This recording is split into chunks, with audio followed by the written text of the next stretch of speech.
much.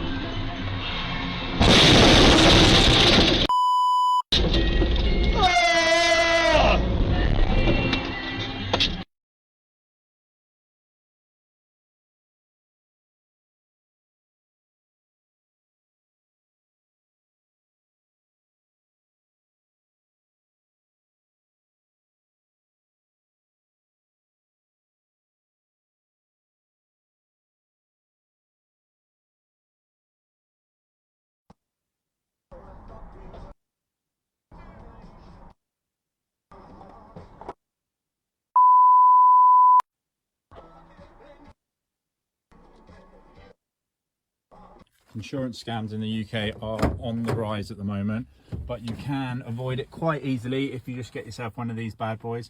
I think I paid £20 for mine, which is annoying because they're at £11 right now. This one has a 1080p front camera. It's also got a cabin camera if you want to film yourself, and it does come with a rear view camera as well. I'll leave the link down below if you want to have a look for yourself.